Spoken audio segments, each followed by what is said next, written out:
Oke, baik, selamat sore teman-teman semua. Selamat sore. Terima kasih banyak untuk kehadirannya. Kita patut bersyukur kepada Tuhan karena atas lindungannya sehingga kita sampai di sini dalam keadaan sehat selamat, guna melakukan diskusi tentang kurikulum pembelajaran yang ada di Indonesia. Untuk itu saya tidak perlu memperpanjangkan kata lagi. Saya langsung serahkan kepada pemateri, yaitu Jessica, untuk memaparkan materi. Kesempatan sepenuhnya saya berikan. Terima kasih untuk Saudara Miguel. Jadi tentang kurikulum yang pertama, definisi dari kurikulum. Kurikulum merupakan sebuah kegiatan yang diberikan kepada peserta didik atas tanggung jawab sekolah, baik itu kegiatan dalam kelas maupun kegiatan di luar kelas. Jadi kurikulum ini adalah serangkaian penyusunan rencana untuk melancarkan proses belajar atau mengajar di satuan pendidikan. Yang berikut ada pengembangan kurikulum. Dalam pengembangan kurikulum, yang pertama ada KTSP. KTSP ini yaitu kurikulum tingkat satuan pendidikan. Dalam pengembangannya, para pengembang hendaklah selalu berpedoman pada yang namanya standar isi atau SI, standar kompetensi lulusan atau SKL, dan panduan Badan Standar Nasional Pendidikan atau BSNP. Hal ini sesuai dengan tuntutan Undang-Undang Republik Indonesia Nomor 20 Tahun 2003 tentang Sisdiknas 2003 Pasal 38 ayat 2 bahwa kurikulum pendidikan dasar dan menengah dikembangkan sesuai dengan relevansinya oleh setiap kelompok atau satuan pendidikan dan komite sekolah atau madrasah di bawah koordinasi dan supervisi Dinas Pendidikan atau Koordinator Departemen Agama atau Kabupaten Kota untuk pendidikan dasar dan provinsi untuk pendidikan menengah. Sementara ayatnya yang ketiga, bahwa kurikulum pendidikan tinggi dikembangkan oleh perguruan tinggi yang bersangkutan dengan mengacu pada standar nasional pendidikan untuk setiap program studi. Dan ayat yang keempat, bahwa kerangka dasar dan struktur kurikulum pendidikan tinggi dikembangkan oleh perguruan tinggi yang bersangkutan dengan mengacu pada standar nasional pendidikan untuk setiap program studi. Berikut kita masuk pada prinsip pengembangan kurikulum. Secara tegas diuraikan bahwa KTSP atau kurikulum tingkat satuan pendidikan ini dikembangkan dengan berprinsip pada hal-hal sebagai berikut. Yang pertama, berpusat pada potensi, pengembangan, kebutuhan, dan kepentingan peserta didik di lingkungannya. Jadi kurikulum ini dikembangkan berdasarkan prinsip bahwa peserta didik memiliki posisi sentral untuk mengembangkan potensinya agar bisa menjadi manusia yang beriman dan bertakwa kepada Tuhan Yang Maha Esa, berakhlak mulia, sehat berilmu, cakap, kreatif, mandiri, dan menjadi warga negara yang demokratis serta bertanggung jawab. Jadi untuk mendukung pencapaian tujuan tersebut, pengembangan kompetensi peserta didik disesuaikan dengan potensi, pengembangan, kebutuhan, dan kepentingan peserta didik serta tuntutan dari lingkungan. Yang kedua, beragam dan terpadu. Jadi kurikulum dikembangkan dengan memperhatikan keragaman karakteristik peserta didik, kondisi, budaya, dan adat istiadat, serta status sosial ekonomi dan gender. Yang ketiga ada tanggap terhadap perkembangan ilmu pengetahuan, teknologi, dan seni.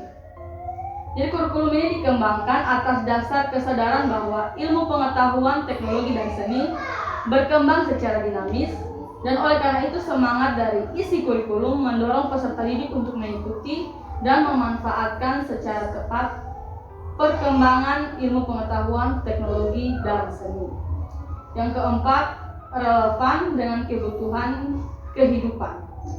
Jadi pengembangan kurikulum dilakukan dengan melibatkan pemangku kepentingan untuk menjamin relevansi pendidikan dengan kebutuhan kehidupan, termasuk di dalamnya kehidupan bermasyarakatan, kehidupan kemasyarakatan, dunia usaha dan dunia kerja. Oleh karena itu, pengembangan keterampilan pribadi, keterampilan berpikir, keterampilan sosial, keterampilan akademik, dan keterampilan vokasional merupakan keseniannya.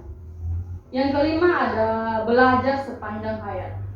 Jadi kurikulum diarahkan kepada proses pengembangan, pembudayaan dan pemberdayaan serta peserta didik yang berlangsung sepanjang hayat. Kemudian ada menyeluruh dan berkesinambungan, yang mana substansi kurikulum ini mencakup keseluruhan dimensi kompetensi, bidang kajian ilmu dan mata pembelajaran yang direncanakan dan disajikan secara berkesinambungan antar sesama jenjang pendidikan. Yang berikut ada seimbang antara kepentingan nasional dan kepentingan daerah, yang mana kurikulum dikembangkan dengan memperhatikan kepentingan nasional dan kepentingan daerah untuk membangun kehidupan bermasyarakat, berbangsa, dan bernegara. Termasuk pada prinsip pelaksanaan kurikulum,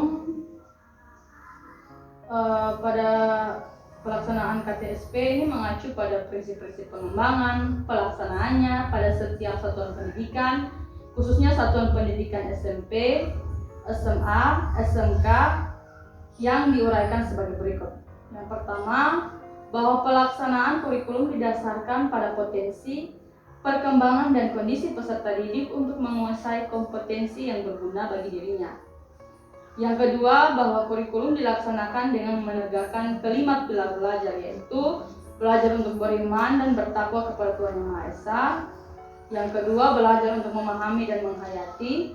Yang ketiga, belajar untuk mampu melaksanakan dan berbuat secara efektif. Dan yang keempat, belajar untuk hidup bersama dan berguna bagi orang lain. Yang kelima, belajar untuk membangun dan menemukan jati diri melalui proses pembelajaran yang aktif, kreatif, efektif, dan menyenangkan.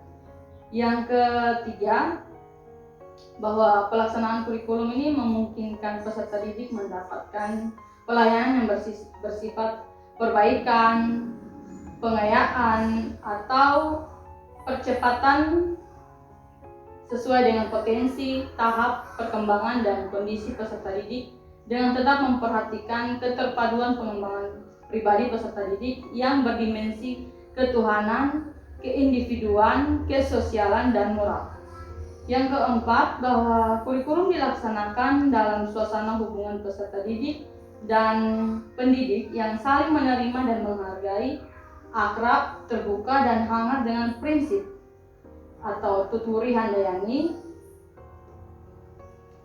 Kemudian yang kelima, bahwa kurikulum dilaksanakan dengan menggunakan pendekatan multi-strategi dan multimedia, sumber belajar dan teknologi yang memadai, dan memanfaatkan lingkungan sekitar sebagai sumber belajar dengan prinsip alam tak kambang jadi guru.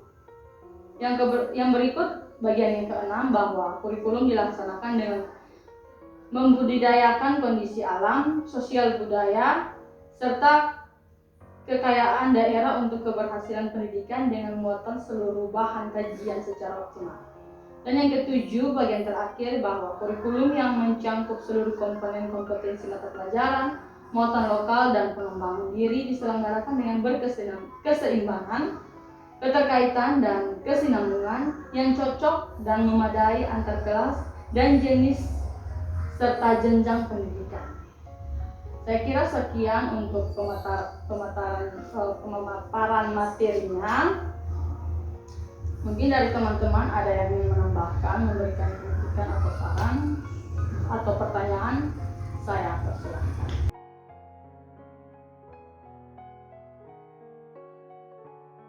Terima kasih pemaparan materi yang sangat luar biasa dari teman Jessica. Selanjutnya mungkin ada teman-teman yang menemui kejanggalan-kejanggalan di dalam pemaparan materi, yang ingin bertanya, yang kurang mengerti di mana ingin bertanya, atau ada pemaparan materi yang mungkin tidak sesuai dan teman-teman punya pendapat lain, bisa disampaikan. Waktu dan kesempatan saya berikan kepada teman-teman.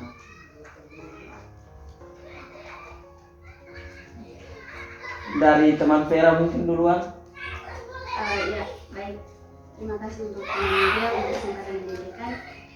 Jadi di sini saya hanya mau lebih menekankan bahwa berbicara tentang kurikulum itu berarti otomatis kita berbicara tentang pendidikan.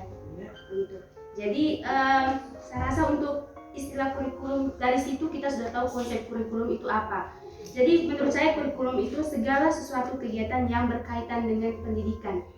Makanya saya bilang berbicara tentang kurikulum berarti otomatis kita berbicara tentang pendidikan. Sekian dari saya. Baik, terima kasih teman Vera telah menambahkan, yaitu berbicara tentang kurikulum berarti kita berbicara tentang pendidikan. Baik, terima kasih teman Vera. Baik, mungkin dari teman Alfredo. Baik, dari saya akan menjelaskan dari Vera tentang kurikulum. Ya.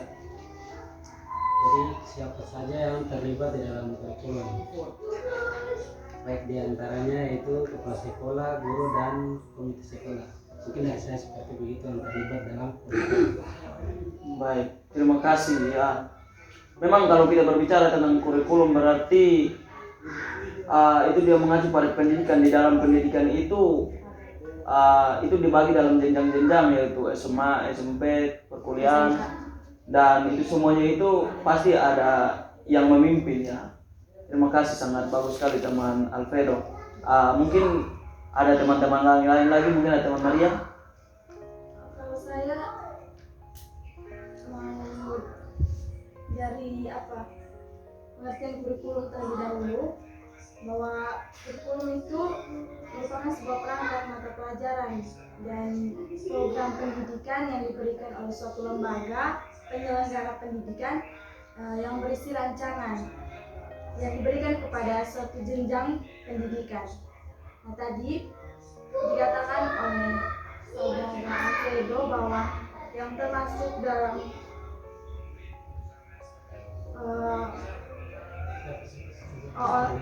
siapa-siapa saja yang terlibat dalam sebuah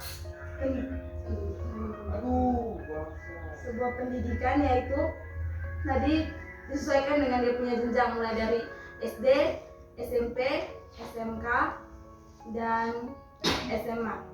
Yang menjadi pertanyaan saya, bentuk penerapan atau kayak bentuk tanggung jawab yang diterapkan dalam sebuah jenjang, dalam hal ini kayak menerapkan kurikulum yang sudah ditetapkan oleh pemerintah itu seperti apa, untuk kita bahas secara bersama. Oke, baik, terima kasih teman Maria. Satu pertanyaan, penerapan kurikulum yang diterapkan sebuah lembaga lalu diterapkan kepada setiap sekolah-sekolah. Oke, baik. Saudara Maria, terkait dengan bentuk penerapan kurikulum KTSP di setiap di lembaga atau setiap sekolah, yang mana kurikulum itu dia ditentukan dari pusat untuk setiap satuan pendidikan, dan untuk KTSP sendiri ini dia relevan yang mana sekolah itu dituntut untuk lebih profesional dalam menangani persoalan pendidikan. Jadi yang mengkoordinir sistem belajar dan seluruh kegiatan pendidikan itu dikoordinir oleh pihak sekolah. Oke, baik, terima kasih teman Jessica. Mungkin ada tambahan dari teman Vera. Oke, baik. Tambahan dari teman Jessica tadi sesuai dengan penjelasan yang Jessica sampaikan. Jadi di sini khususnya itu dari sekolah tadi, khususnya menuntut partisipasi warga sekolah, yakni kepala sekolah, guru, pegawai tata usaha, dan peserta didik untuk aktif dan kreatif mengembangkan kurikulum yang telah direncanakan sendiri oleh sekolah. Sekali lagi saya. Oke, baik, terima kasih teman Vera telah menambahkan. Mungkin teman Alfredo mau tambah atau? Iya, dari saya yang menambahkan dari Vera dan Jessica. Oke, siap. Ya. Baik, menurut dari Vera dan Jessica sangat bagus pendapatnya. Tapi yang ingin saya tambahkan yaitu yang mana adalah guru berperan penting dalam proses pembelajaran dalam kelas. Baik, itu saja. Baik, terima kasih banyak teman Alfredo. Jadi segala aktivitas untuk menyangkut dengan KTSP yang ditanyakan oleh teman Maria tadi,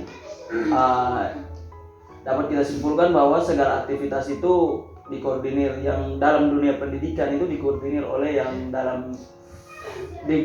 sekolah itu sendiri, dan juga sangat berperan penting dalam kelas itu guru, seperti yang disampaikan oleh teman Alfredo dan teman Vera dan juga teman Jessica. Mungkin ada teman-teman ada yang lain mau berbicara sedikit, selepas itu baru kita lanjut lagi. Mungkin dari teman Ana mau menambahkan atau teman Nur? Dari saya menambahkan sedikit tentang kurikulum menjadi hal yang sangat penting bagi kita. Tanpa adanya kurikulum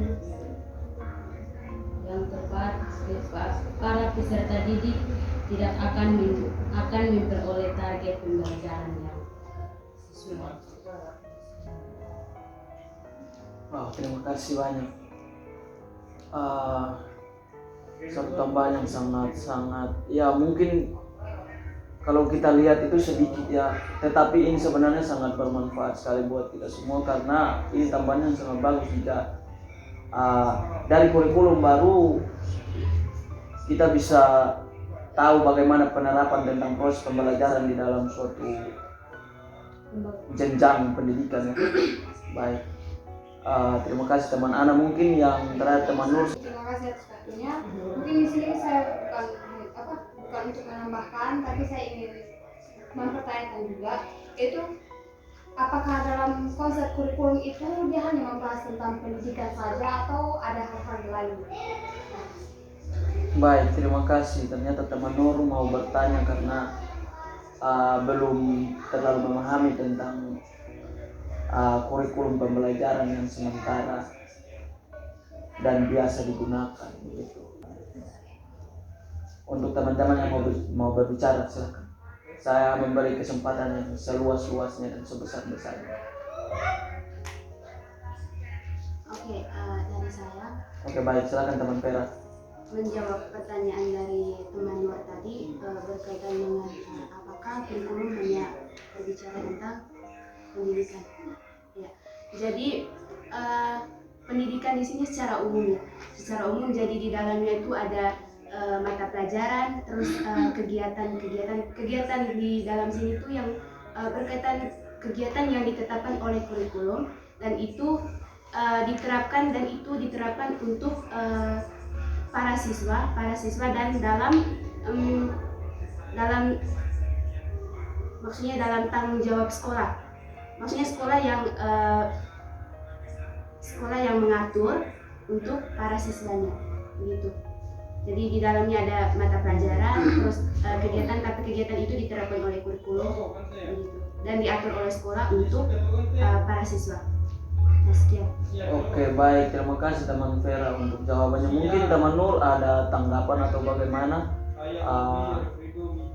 Jangan sampai tidak sesuai atau bagaimana dengan jalan pikiran teman Nur. Baik, terima kasih atas jawabannya saudara Vera. Saya menarik banyak, dan ini menurut saya mungkin ada nggak sih hal atau kegiatan lain gitu selain dalam konteks sekolah, atau bisa juga diterapkan di luar sekolah? Jadi kegiatan kurikulum ini ada yang di luar sekolah, ada yang di dalam sekolah. Gitu, seperti yang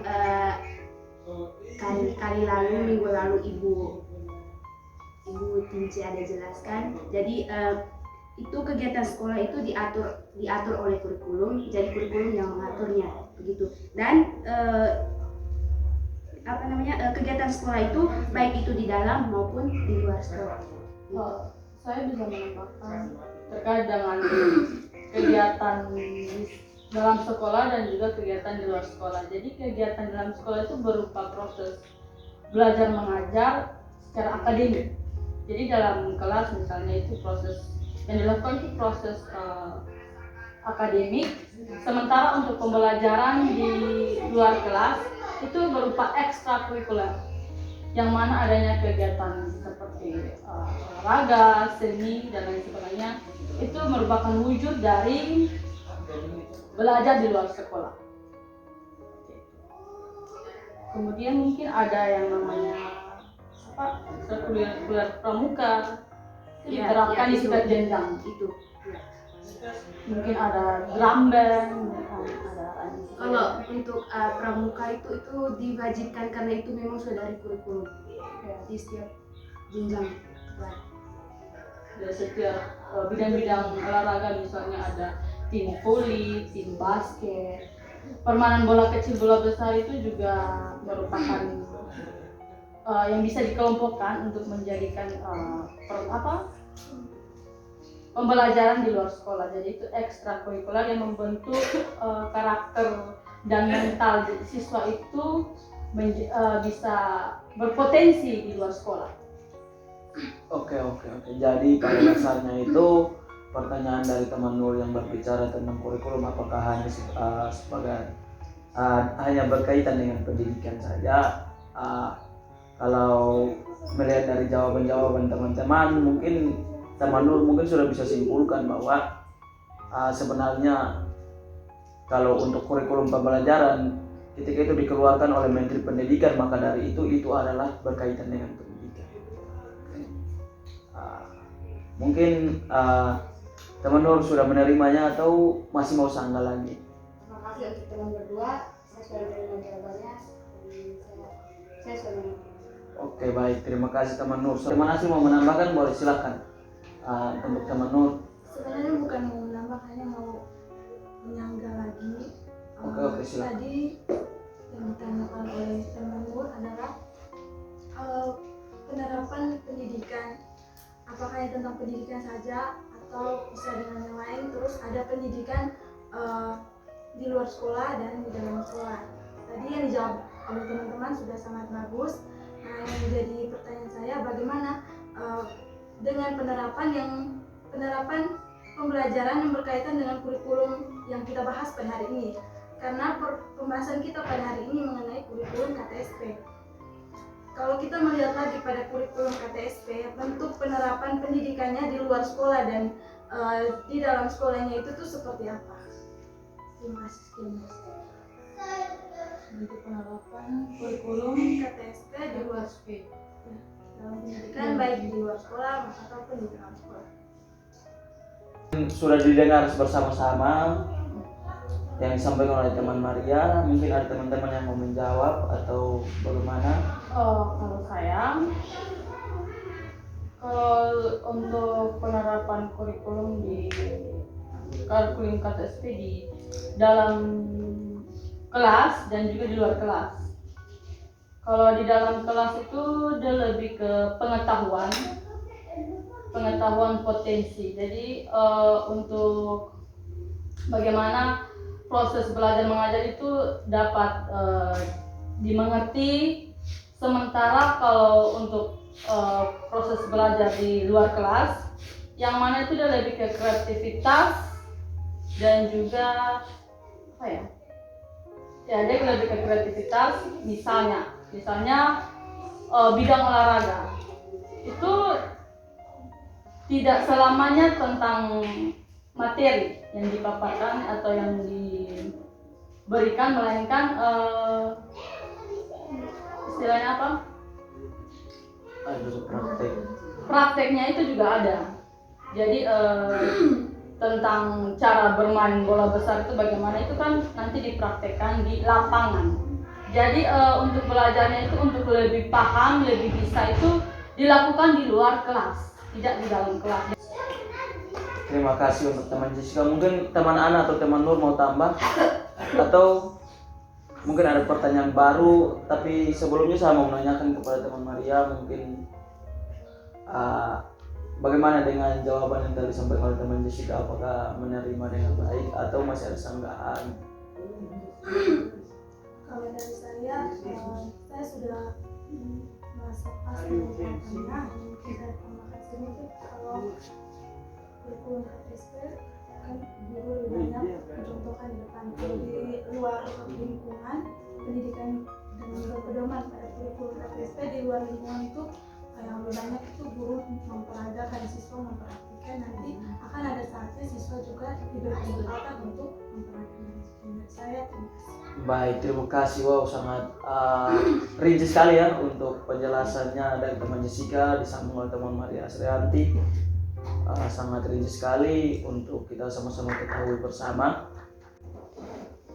Oke, baik. Mungkin masih ada pertanyaan dari teman-teman sekalian. Diberi kesempatan. Teman Nur, silakan. Terima kasih atas kesempatannya. Di sini saya ingin menanyakan bagaimana kurikulum menyesuaikan proses pembelajaran dengan menggunakan kekayaan daerah untuk keberhasilan suatu pendidikan. Oke, baik. Terima kasih banyak untuk pertanyaan dari teman Nur. Mungkin ada teman-teman yang mau menjawab. Kalau dari saya, ini berdasarkan pengalaman yang sudah saya jalani di jenjang SD, SMP. Ini khususnya di daerah saya, daerah Kabupaten Timur Tengah Selatan. Ada yang namanya pelajaran seni budaya, yang mana itu kita belajar tentang budaya daerah kita. Itu ada pembelajaran di dalam kelas maupun pembelajaran di luar kelas. Pembelajaran dalam kelas yang mana kami belajar tentang budaya Indonesia, juga budaya kami Kabupaten Timur Tengah Selatan, dan juga kalau untuk prakteknya itu biasa ujian-ujian itu akan diadakan yang namanya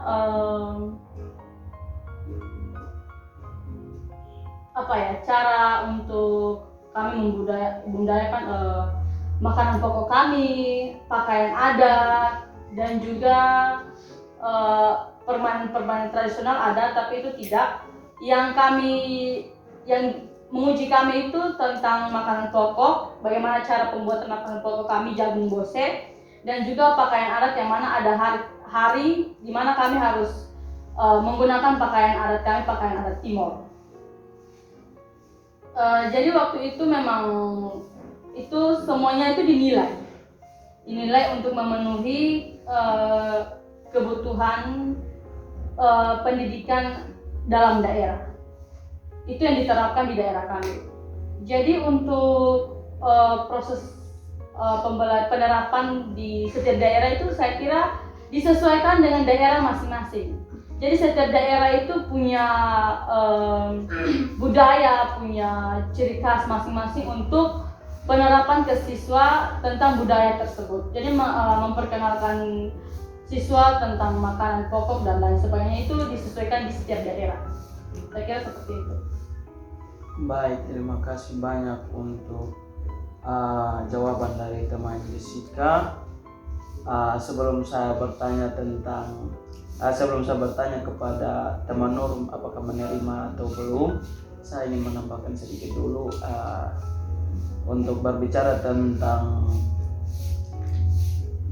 kurikulum, lalu bagaimana peran apa teman Nur? Peran kurikulum KTSP dalam daerah dimasukkan dalam pendidikan. Oke, sering sekali ya kita jumpai kalau mau berbicara tentang kekayaan daerah itu, setiap daerah itu punya kekayaan tersendiri. Setiap daerah punya kekayaan tersendiri dan setiap guru punya cara tersendiri juga untuk mendatangkan kekayaan daerah tersebut ada dalam suatu jenjang pendidikan untuk digunakan. Seperti misalnya dalam kalau waktu-waktu teman-teman masih SMP itu ada satu mata pelajaran SMP kalau tidak salah yang namanya prakarya itu satu pertanyaan satu mata pelajaran yang sangat-sangat menantang kita untuk selalu mendatangkan kekayaan daerah kita tuh. Kadang-kadang seperti kita membuat sebuah kotak pensil dari kulit-kulit seperti kulit kayu atau pisang seperti begitu, lalu ditempel dengan kekayaan seperti muti-muti merah atau apa begitu, yang itu kita ambil langsung dari pohonnya itu. Itu adalah salah satu cara dari orang-orang pembuat kurikulum itu bagaimana supaya mereka memasukkan mata pelajaran prakarya itu, dan bagaimana guru di dalam pendidikan itu dia mau untuk mengembangkan itu mata pelajaran itu seperti apa itu.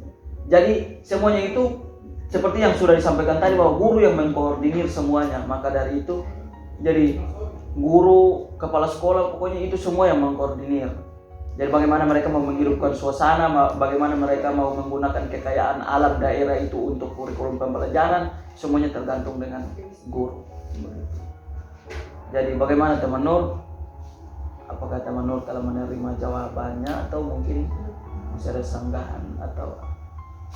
Terima kasih atas jawabannya. Saya sudah menunggunya dan bisa saya terima. Baik, terima kasih banyak.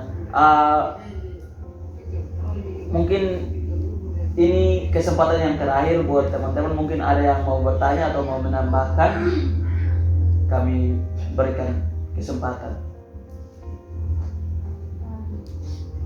Kalau dari saya, untuk teman-teman semua, saya punya satu pertanyaan. Kira-kira teman-teman lebih suka dengan kurikulum KTSP atau kurikulum sekarang yang kita sedang jalani, kurikulum 2013? Silakan ya. Baik, dari saya, kalau menurut saya sih, kalau dilihat dari kurikulum 2013 dan KTSP, kalau menurut saya yang paling cocok itu tergantung dari peran guru saja. Bagaimana dia mengkoordinir siswa untuk berkembang di suatu kelas begitu. Baik.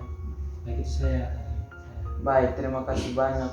Mungkin ada teman-teman lain apakah mau menambahkan dari jawaban dari teman Alfredo? Oke, baik, silakan teman Asri.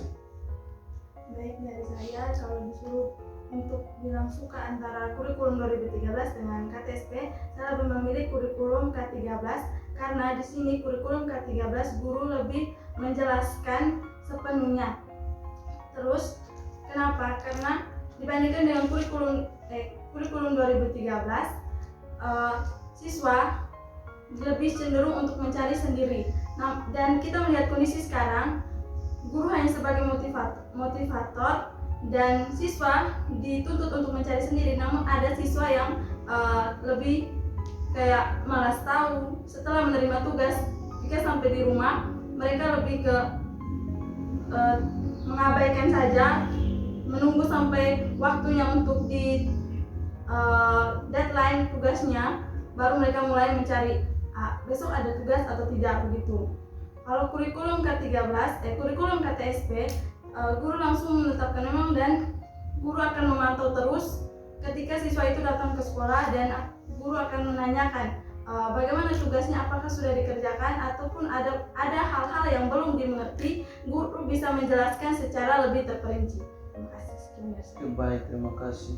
Mungkin dari teman Nur. Kalau menurut saya, untuk disuruh memilih KTSP atau K13, mungkin saya lebih berpedoman pada KTSP karena di situ kita masih bisa membahas tentang kekayaan daerah kita. Bukan berarti di K13 tidak, tapi kayak lebih dominannya di KTSP. Oke, baik, terima kasih banyak. Mungkin teman Ana.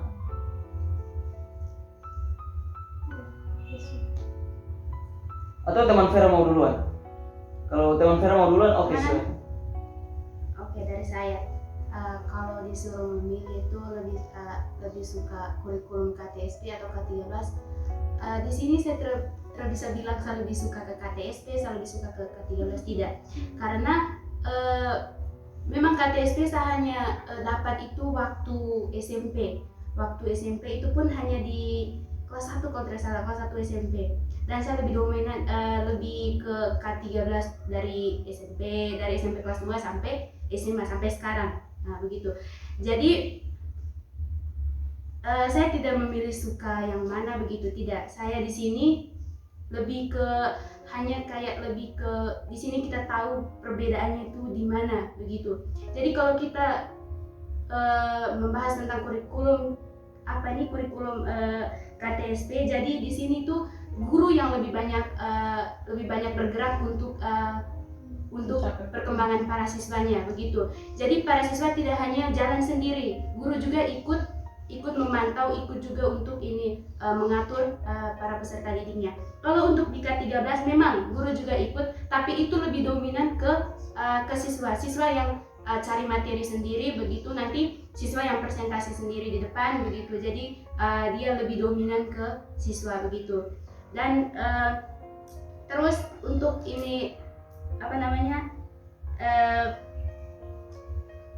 KTSP lebih, kalau kurikulum K13 ini dia lebih, kalau yang saya tahu itu dia lebih, yang pertama itu lebih ke sikap, lalu yang kedua itu kalau tidak salah kehadiran, lalu yang ketiga baru nilai. Jadi nilai itu urutan terakhir. Kalau di KTSP itu dia lebih mungkin juga di penilaian. Dia lebih ke penilaian, karena yang saya tahu waktu KTSP itu saya bisa tahu saya juara berapa begitu, saya tidak juara, siapa yang juara. Nah, selama saya mengikuti kurikulum K13 ini, saya tidak pernah di dalam kelas tuh tidak pernah tahu yang juara itu siapa, yang nilai yang lebih tinggi itu siapa, yang begitu tidak. Hanya terima rapor saja, selesai begitu. Jadi dari saya begitu. Sekian. Dan terima kasih. Oke, baik, terima kasih teman Vera. Mungkin teman Ana? Oke, baik, terima kasih banyak untuk semuanya. Mungkin ada yang mau bertanya lagi atau? Oke, baik, kalau tidak ada, kita akan mengakhiri diskusi ini. Terima kasih untuk setiap partisipasi baik dari kita semua untuk diskusi hari ini tentang kurikulum pembelajaran, dan lebih dominannya itu kita berbicara dalam KTSP ya. Kesimpulan dari diskusi kita hari ini,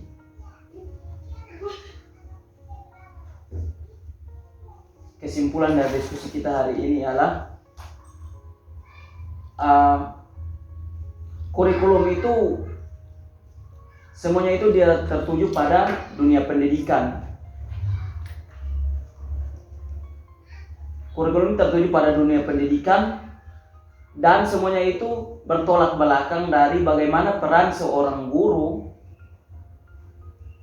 dan juga peran setiap petinggi-petinggi yang ada di dalam lembaga tersebut untuk mengkoordinir, dan bagaimana seorang sebagai siswa menerima, dan juga bagaimana dia menjalankan setiap apa yang dia dapat.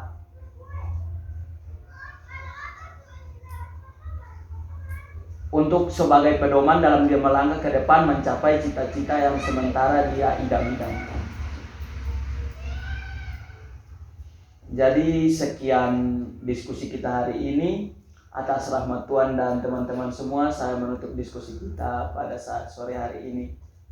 Terima kasih.